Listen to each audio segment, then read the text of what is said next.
El 7 de noviembre de 2010 la madrugada se deslizó sobre la frontera como una manta de niebla densa.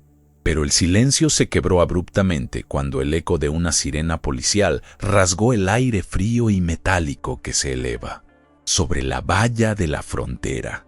En ese instante, la ciudad de Juárez, acostumbrada a los latidos acelerados de una economía que vibra entre la industria maquiladora y el tránsito migratorio, sintió el temblor de una pesadilla que jamás había imaginado. 18 cuerpos, descubiertos bajo la luz roja de los vehículos de la policía, yacían como piezas de un rompecabezas macabro sobre el asfalto húmedo. No fueron hallazgos aislados. Fueron una cosecha nocturna que surgió sin aviso, una señal de que la violencia había cruzado un umbral de irreversibilidad.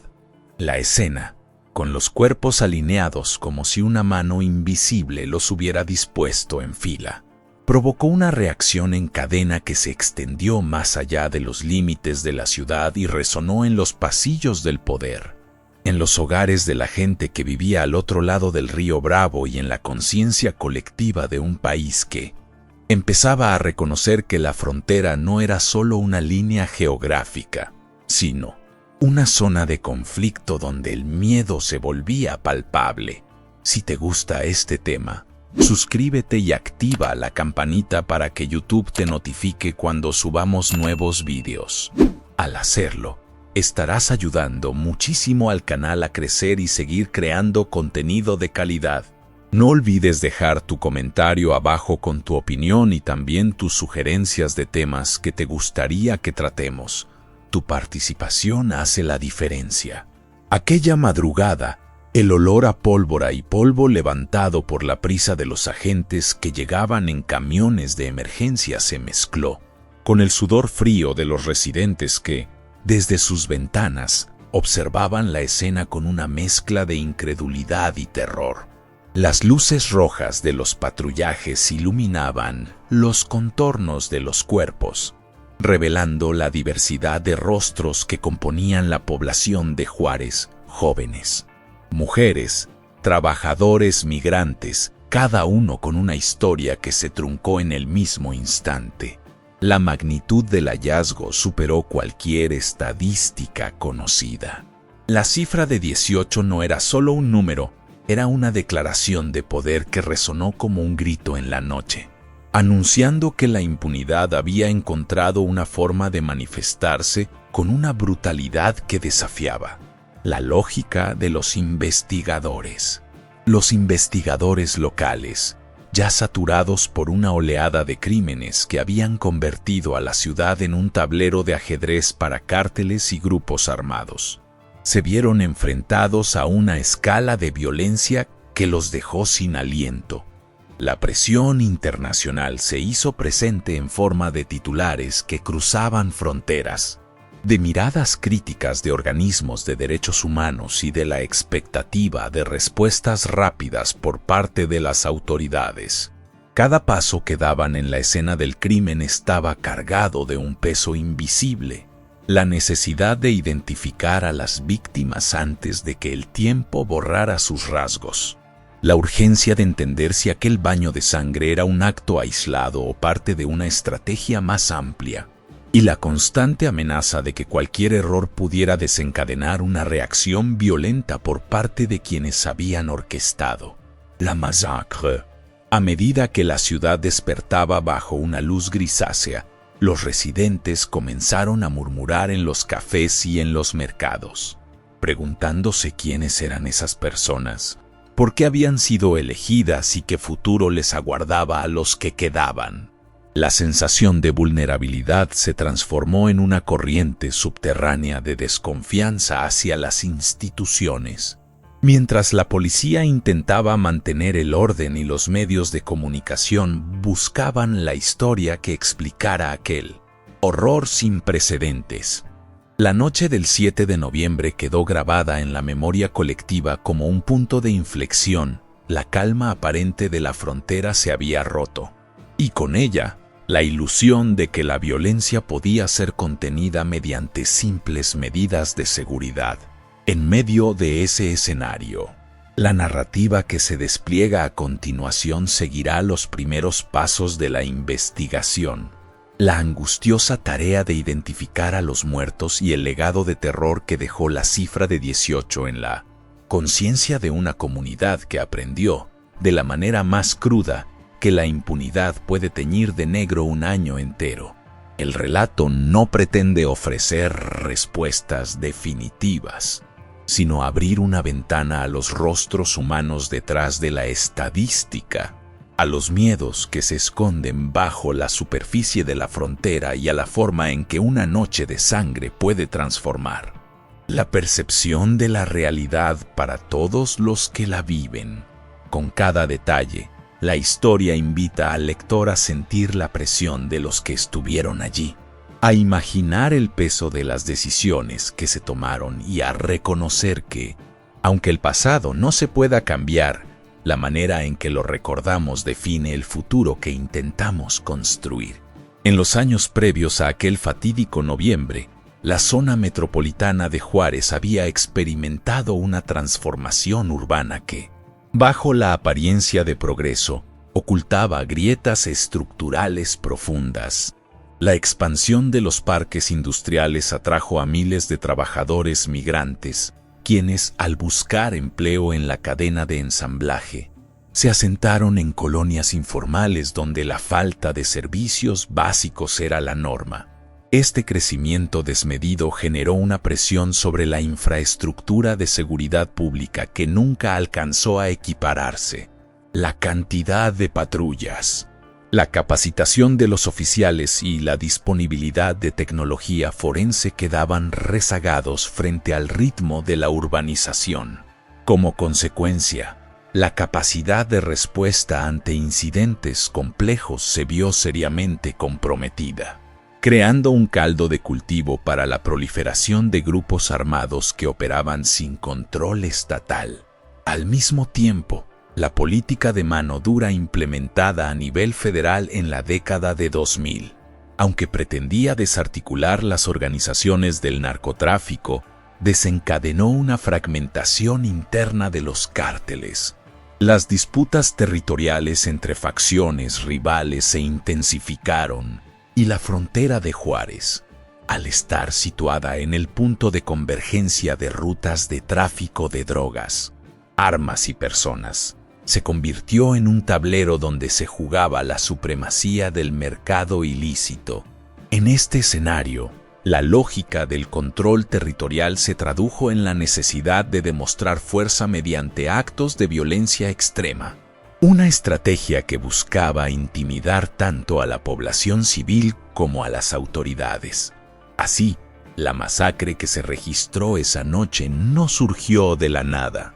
Fue la culminación de una escalada que había sido alimentada por años de conflicto interno entre organizaciones criminales. Otro elemento esencial para comprender la magnitud del suceso reside en la relación asimétrica entre los gobiernos de ambos lados del río Bravo. Las políticas migratorias restrictivas y la militarización de la frontera estadounidense redujeron los canales legales de tránsito, empujando a migrantes a rutas más peligrosas y a depender de redes delictivas para cruzar. Esta presión migratoria aumentó la vulnerabilidad de personas sin documentos, quienes se encontraban expuestas a extorsiones, secuestros y reclutamiento forzado. En consecuencia, la población más vulnerable se convirtió en un recurso fácil para quienes buscaban ejercer control mediante el terror. La falta de mecanismos de protección y de acceso a la justicia dejó a estas comunidades sin defensa, reforzando la percepción de que la violencia era inevitable. En el plano social, la cultura del silencio, conocida localmente como omertá, se había arraigado durante décadas. El temor a represalias, sumado a la desconfianza profunda hacia las instituciones, provocó que muchos testigos optaran por no denunciar los crímenes que presenciaban. Esto fue menos lejos de ser un mero rasgo cultural. se vio potenciado por la ausencia de programas de apoyo a víctimas y por la impunidad percibida en los procesos judiciales. Por ello, la comunidad se encontró atrapada en un círculo vicioso donde la falta de información dificultaba la investigación, y la falta de investigación alimentaba la desconfianza. En este contexto, la capacidad de los investigadores para recopilar pruebas se vio obstaculizada por la escasez de testimonios dispuestos a colaborar. Finalmente, la repercusión mediática internacional añadió una capa adicional al entramado. Los reportes de prensa extranjera, al enfocarse en la crudeza del episodio, generaron una presión diplomática que obligó a los funcionarios a emitir comunicados y a prometer reformas. Sin embargo, la brecha entre la retórica oficial y la realidad operativa en el terreno quedó en evidencia. Mientras en los noticieros se anunciaban planes de modernización policial, en los barrios la inseguridad seguía latente. Este desfase reveló la necesidad de abordar la problemática desde una perspectiva integral, que incluyera reformas estructurales, inversión en desarrollo social y cooperación binacional real. Ahora, reflexiones sobre cómo estas dinámicas interconectadas, crecimiento urbano desordenado, fragmentación cartelera, políticas migratorias restrictivas, cultura del silencio y presión mediática, convergen para crear un entorno donde la violencia extrema puede emerger sin aviso previo. Cada uno de estos factores, a su manera, alimentó la atmósfera de vulnerabilidad que permitió que la tragedia se desarrollara. Al reconocer la complejidad de estas causas, se abre la posibilidad de identificar puntos de intervención que, de haberse abordado antes, podrían haber alterado el rumbo de la historia en esa frontera. El trabajo forense que siguió a la madrugada de noviembre se convirtió en una carrera contra el tiempo, pues cada minuto que transcurría aumentaba la probabilidad de que la evidencia biológica se degradara. Bajo el clima seco de la frontera, los equipos de la Fiscalía Especializada en Violencia Extrema llegaron con kits de extracción de ADN de última generación, pero la falta de bases de datos locales obligó a que los especialistas recurrieran a comparaciones internacionales, enviando muestras a laboratorios en la Ciudad de México y a centros colaborativos en Estados Unidos. De este modo, la identificación de los restos pasó de ser una tarea meramente anatómica a un proceso de cruce de genealogías que, en algunos casos, reveló parentescos inesperados entre víctimas de distintas regiones del país. Ahora, imagine cómo se siente una madre al recibir una notificación de que el ADN de su hijo ha sido encontrado en un archivo que estaba a miles de kilómetros de distancia. Esa revelación, aunque dolorosa, abrió una ventana de esperanza para familias que hasta entonces navegaban en la oscuridad del desconocimiento. Paralelamente, la intervención de organizaciones no gubernamentales dedicadas a los derechos humanos introdujo un nuevo actor en la investigación. Estas entidades, al detectar vacíos en la cadena de custodia, solicitaron la presencia de observadores independientes durante los procedimientos de autopsia y el traslado de los cuerpos. Su aporte no solo fortaleció la transparencia, sino que también generó una presión adicional sobre las autoridades para que adoptaran protocolos de documentación fotográfica y video de alta resolución. En consecuencia, el expediente pasó a contar con un registro audiovisual que, más adelante, serviría como evidencia crucial en los procesos judiciales y evitaría la manipulación de pruebas.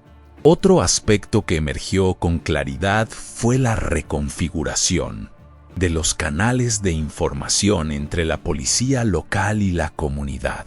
En lugar de depender exclusivamente de denuncias formales, se establecieron puntos de contacto móvil, equipados con radios satelitales, que permitían a residentes de colonias periféricas reportar hallazgos o comportamientos sospechosos en tiempo real.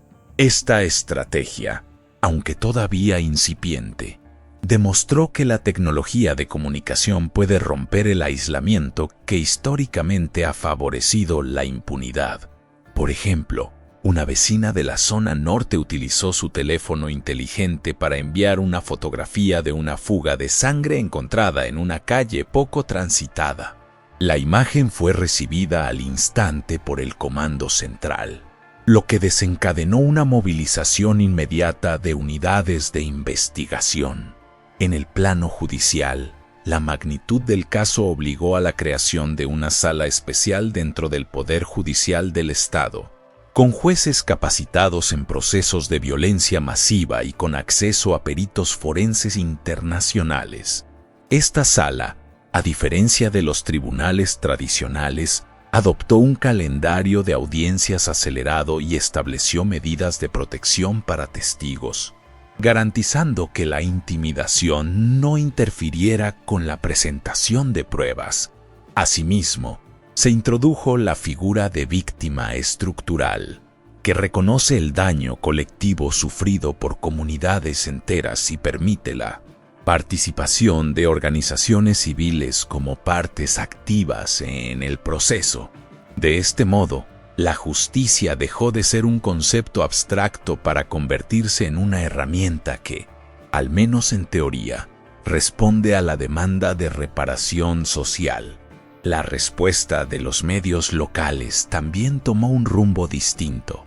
En lugar de sensacionalizar los hechos, varios periódicos adoptaron una línea de cobertura basada en la crónica de testimonios y la publicación de documentos oficiales, ofreciendo a los lectores una visión más completa de los procedimientos.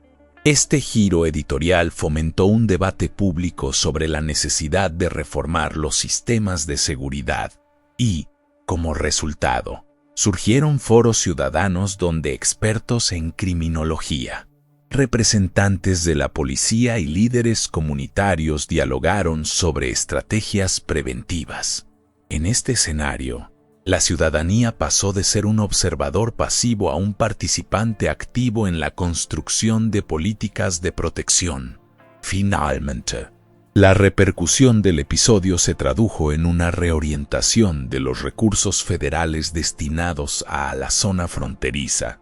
Se aprobó un programa de modernización de laboratorios forenses que incluye la instalación de equipos de espectrometría de masas y la capacitación de personal en técnicas de análisis de rastros químicos. Además, se asignaron fondos para la creación de centros de atención psicológica dirigidos a familiares de víctimas y a agentes que habían vivido la escena. Así, la tragedia no solo reveló las falencias existentes, sino que también impulsó una serie de iniciativas que, si se sostienen, podrían transformar la manera en que se aborda la violencia extrema en la frontera. En los días que siguieron a la madrugada del 7 de noviembre, la frontera empezó a respirar un ritmo distinto, marcado por el surgimiento de espacios de memoria que buscaban transformar el horror en testimonio vivo. Vecinos de la colonia La Esperanza, por ejemplo, organizaron una vigilia bajo la luz tenue de faroles de bajo consumo. En lugar de velas, colocaron fotografías impresas de rostros desconocidos que habían aparecido en los informes policiales. Cada imagen quedó sobre una tabla de madera, formando un mural improvisado que recordaba a un tapiz de sombras que, aunque sin nombre, reclamaba ser visto. Ahora, reflexiona sobre cómo ese gesto sencillo, al reunir asientos bajo un mismo cielo, logra convertir el dolor colectivo en una fuerza de resistencia que impide que la tragedia se diluya en el olvido. A medida que la comunidad se aferraba a esos actos simbólicos, surgieron iniciativas educativas que pretendían canalizar la energía de los jóvenes hacia la reflexión crítica. En la escuela primaria Miguel Hidalgo, La directora invitó a los alumnos a redactar cuentos en los que los protagonistas, en vez de sucumbir a la violencia, encontraran rutas alternativas para resolver conflictos. Uno de esos relatos describía a un grupo de niños que, al descubrir una vieja caja de herramientas en el patio, la transformaban en un taller de reparación de bicicletas, creando una red de transporte seguro que evitaba los atajos peligrosos. Este ejercicio literario, aunque el taiko, sirvió como espejo para que la generación emergente visualizara posibilidades distintas a la fatalidad que había marcado. La noche de los 18.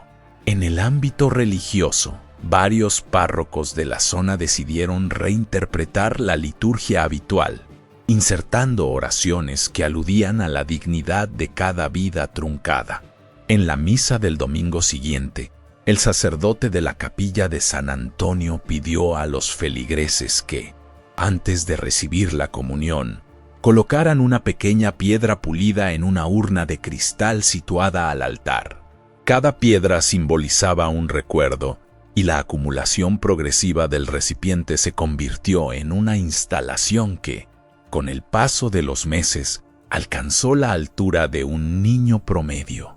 Este gesto, lejos de ser meramente ritual, generó un diálogo entre fe y justicia, recordando que la espiritualidad también puede ser una herramienta de denuncia. Paralelamente, el sector artístico local encontró en la tragedia una materia prima para la creación de obras que cuestionaran la lógica del poder.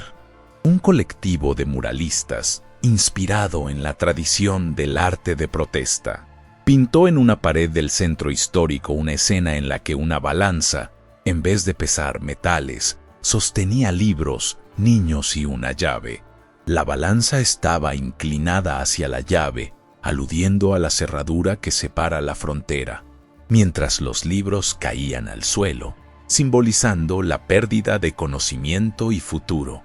Cada trazo, cargado de colores vibrantes, desafiaba la idea de que la violencia sea un hecho aislado, proponiendo que la sociedad misma tiene la responsabilidad de equilibrar los factores que la alimentan. Desde la perspectiva económica, el impacto de la masacre se manifestó en la reconfiguración de los mercados informales que abastecían a la población. Comerciantes de la zona de la Plaza del Sol, que antes vendían productos de origen desconocido a precios bajos, comenzaron a ofrecer mercancías con certificación de origen, garantizando trazabilidad y evitando la asociación con redes delictivas. Un vendedor de artesanías, al notar la creciente demanda de objetos con historia verificable, introdujo un sello artesanal que incluía el nombre del artesano, la fecha de fabricación y una breve descripción del proceso creativo. Este cambio, impulsado por la necesidad de recuperar la confianza del cliente, demostró cómo la presión social puede generar prácticas comerciales más transparentes. En el plano de la cooperación transfronteriza, surgieron grupos de trabajo binacionales que, sin depender de estructuras gubernamentales, buscaban soluciones pragmáticas a problemáticas cotidianas. Un comité de vecinos de Ciudad Juárez y de El Paso, por ejemplo, organizó una serie de jornadas de limpieza de la ribera del río Bravo, combinando la remoción de desechos con la instalación de señalizaciones que advertían sobre zonas de riesgo. Cada jornada terminaba con una breve charla en la que se compartían experiencias de seguridad ciudadana, creando una red de información que trascendía la frontera y que, a su vez, fortalecía la sensación de pertenencia a una comunidad más amplia. Finalmente, la memoria de la noche de los 18 se empezó a inscribir en la arquitectura urbana mediante la incorporación de elementos conmemorativos en proyectos de vivienda, en un nuevo conjunto habitacional construido por una cooperativa local. Los arquitectos diseñaron una escalera central cuya barandilla, Estaba compuesta por placas de acero grabadas con los nombres de las víctimas, dispuestas en orden alfabético. Cada residente, al subir o bajar, se ve obligado a reconocer la presencia de esas letras como parte integral de su entorno cotidiano, transformando la vivienda en un recordatorio permanente de la necesidad de vigilar y proteger los derechos humanos. Así, la respuesta de la comunidad no se limitó a la denuncia, se manifestó en múltiples capas rituales, educación, arte, economía, colaboración y espacio urbano que, al entrelazarse, constituyeron una red de resiliencia capaz de convertir una noche de sangre en una fuerza de transformación social. Al adentrarnos en el entramado que ha surgido a partir de aquella madrugada, la sensación que se percibe es la de un tejido que, sin haber sido planeado, ha empezado a entrelazarse con una coherencia inesperada. Cada hilo, aunque nació en circunstancias distintas, ha encontrado una forma de resonar con los demás, como si una corriente subterránea de inquietud y esperanza los hubiera arrastrado hacia un mismo cauce. Esa corriente no se manifiesta en declaraciones explícitas, sino en la manera sutil en que la atmósfera de la frontera se ha tornado más densa, más cargada de significado y a la vez más permeable a la posibilidad de cambio. En este escenario, la percepción colectiva se vuelve un espejo que refleja no solo la crudeza de lo acontecido, sino también la capacidad latente de la comunidad para reconfigurarse. Esa capacidad no se revela en actos aislados, sino en la sensación de que, a medida que el tiempo avanza, las sombras que una vez cubrieron la zona empiezan a disiparse, dejando al descubierto contornos que antes estaban ocultos. Es como si el horizonte, antes opaco por la niebla del miedo, comenzara a abrirse paso, permitiendo que la luz de la reflexión penetre en los rincones más oscuros. Al observar el devenir de los procesos que se han puesto en marcha, se percibe una especie de movimiento rotatorio que, sin perder su velocidad, ha ido ajustando su eje. La presión que antes parecía inmóvil se ha transformado en una fuerza que impulsa nuevas dinámicas. Y esas dinámicas, a su vez, generan un efecto de retroalimentación que amplifica la sensación de que algo más profundo está tomando forma. No se trata de una simple acumulación de hechos, sino de una reconfiguración de la manera en que se concibe la relación entre los actores locales, los entes externos y el propio territorio. Ese reordenamiento se siente como una partitura que, sin haber sido escrita de antemano, se va afinando a medida que cada instrumento aporta su tono. La melodía que emerge no es una canción de victoria ni una lamentación perpetua. Es una nota sostenida que invita a la escucha atenta, a reconocer que la armonía se construye sobre la tensión de los acordes disonantes que, al resolverse, generan una resonancia más rica. En ese sentido, la experiencia vivida se vuelve un catalizador que obliga a replantear los supuestos que habían regido la interacción cotidiana, abriendo paso a una visión más amplia y menos fragmentada. Al mismo tiempo, la sensación de que la frontera está siendo redibujada no se limita a los límites geográficos, se extiende a los contornos de la identidad, de la pertenencia y de la responsabilidad compartida. Es como si la propia geografía interior de los habitantes estuviera experimentando un proceso de cartografía interna, donde los puntos de referencia se desplazan y aparecen nuevos hitos que marcan la ruta hacia una forma distinta de coexistencia. Esa cartografía no se dibuja con líneas rígidas, sino con trazos que admiten la ambigüedad y la posibilidad de múltiples interpretaciones. En este punto del recorrido, la intuición nos sugiere que la convergencia de esas corrientes, esas resonancias y esos trazos invisibles está gestando una especie de punto de inflexión. aunque el propio concepto de punto resulte insuficiente para abarcar la magnitud de lo que se siente. Más bien, parece que se está gestando una nueva órbita, una trayectoria que, sin negar lo que quedó atrás, se orienta hacia un horizonte donde la vulnerabilidad se vuelve materia prima para la construcción de estructuras más sólidas. Esa orientación no se anuncia con fanfarrias, sino que se percibe en la quietud que precede a la siguiente fase, en la pausa que invita a respirar y a reconocer que el camino que se abre ante nosotros está cargado de posibilidades que aún están por descubrirse. Así, al permanecer atentos a la manera en que estos movimientos internos y externos se entrelazan, se percibe que la narrativa que hemos recorrido no se está cerrando, sino que está tomando la forma de una transición que invita a la reflexión profunda. El escenario está listo para la última fase, donde todo lo que ha surgido hasta ahora encontrará su eco en una conclusión que, sin revelarse todavía, se perfila como la culminación natural de este proceso de transformación. El eco de aquella noche se ha convertido en una presencia que no se borra con la luz del día. No es un recuerdo que se archive en los archivos, sino una fuerza que se infiltra en la manera en que la gente imagina su propia capacidad de responder al dolor colectivo.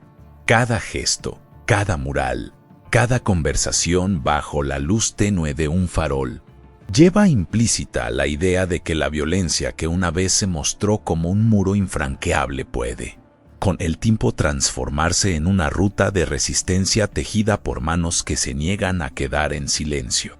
No se trata de negar la magnitud de lo ocurrido, sino de reconocer que la misma magnitud contiene la semilla de una nueva forma de relación con la propia vulnerabilidad. Cuando la comunidad comenzó a colocar piedras en la urna de la capilla, a escribir cuentos en los cuadernos escolares o a pintar balanzas que equilibraran libros y llaves, lo hizo sin una hoja de ruta predefinida. Lo hizo porque sintió, en lo más profundo, que la historia no podía quedar encerrada en un número o en una estadística. Esa sensación de pertenencia a un proceso mayor, de ser parte de una trama que se reconstruye a cada paso, es la que permite que el miedo no se convierta en parálisis. La frontera, entonces, deja de ser únicamente una línea trazada en el mapa y se vuelve el escenario donde se negocian identidades, donde se prueba que la solidaridad puede nacer en los lugares más inesperados y que la dignidad humana se afirma en los actos cotidianos más modestos. En este cruce de miradas y acciones se revela una verdad que trasciende la circunstancia puntual. La violencia estructural no se erradica con una sola intervención, sino con la acumulación de pequeñas decisiones que, al unirse, generan un movimiento capaz de reconfigurar el tejido social. Cada historia contada en la escuela, cada pieza de acero grabada en la escalera de un nuevo conjunto habitacional, cada señal de advertencia colocada a orillas del río Bravo, constituye una pieza de ese mosaico que, aunque fragmentado, muestra una imagen completa de resiliencia. La fuerza de ese mosaico radica en su capacidad para recordarnos que la memoria no es un peso que arrastra, sino una brújula que orienta el futuro. Al mirar hacia adelante, la lección más profunda que se extrae de todo este proceso es que la verdadera práctica de la justicia y la reparación comienza en el instante en que cada individuo decide no volver a ser espectador. No basta con observar la sombra de la impunidad. Es necesario iluminarla con la acción consciente, con la creación de espacios donde el dolor se convierta en testimonio y el testimonio en impulso. Esa transformación no exige gestos heroicos, sino la constancia de pequeños actos que, sumados, alteran la dirección del viento que sopla sobre la frontera.